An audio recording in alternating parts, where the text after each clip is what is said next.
Let me ask you something. When was the last time you walked out of a conversation thinking, why didn't I just say the right thing? Or spent 20 minutes second-guessing a decision everyone else seemed to make in seconds? If that sounds familiar, here's something you probably haven't considered. That restlessness in your head, that constant questioning, that nagging feeling that you're somehow behind. It might actually be one of the clearest signs that your brain is working at a higher level than you give it credit for. We have this cultural image of intelligence that looks a certain way. Confident, quick, always with the right answer. But psychology tells a very different story.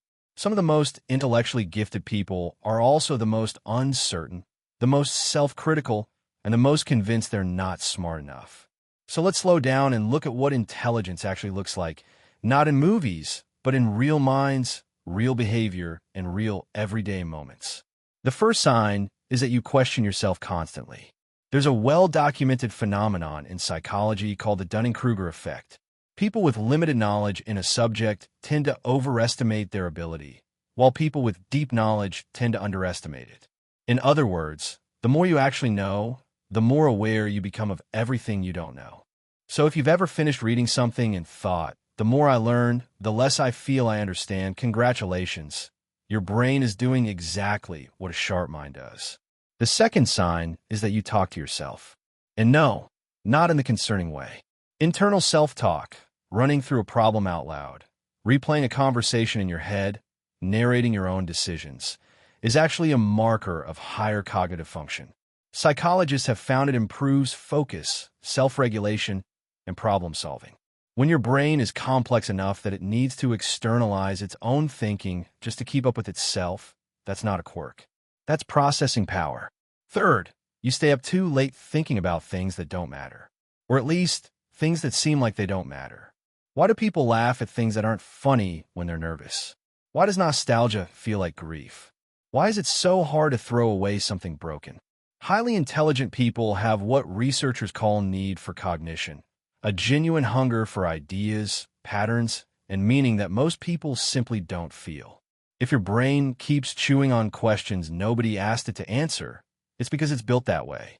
Fourth, you're genuinely uncomfortable with superficiality. Small talk feels exhausting. Conversations that stay on the surface leave you oddly drained. This isn't arrogance. It's a function of a mind that craves depth. Studies on personality and intelligence consistently show that people who score higher on measures of cognitive ability tend to feel more satisfied in environments that challenge them and more restless in environments that don't. You're not antisocial. You're just calibrated for something more substantial. Fifth, you notice things other people miss. The slight change in someone's tone. The inconsistency in a story.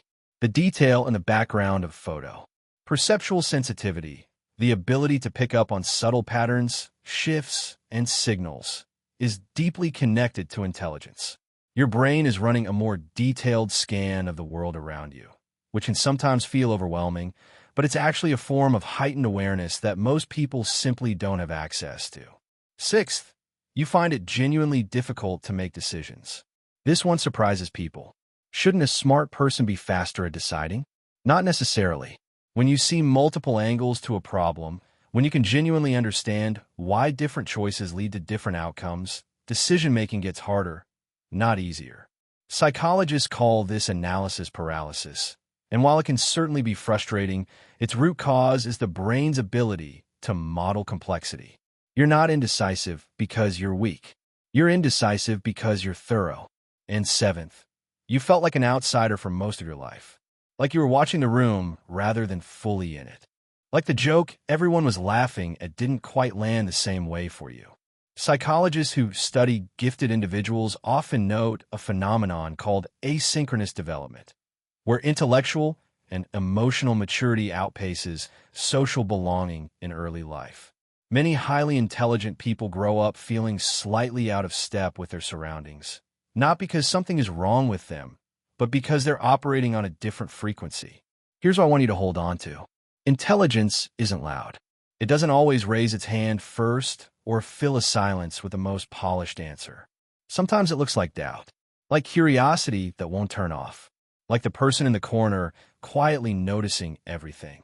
The brain that questions itself is a brain that's still growing. The mind that loses sleep over ideas is a mind that's genuinely alive. So the next time your thoughts feel like too much, or you're the last one to feel certain about something everyone else seems sure of, don't read that as a deficit. Read it as data. Your mind is doing something remarkable. You just have to learn to recognize it.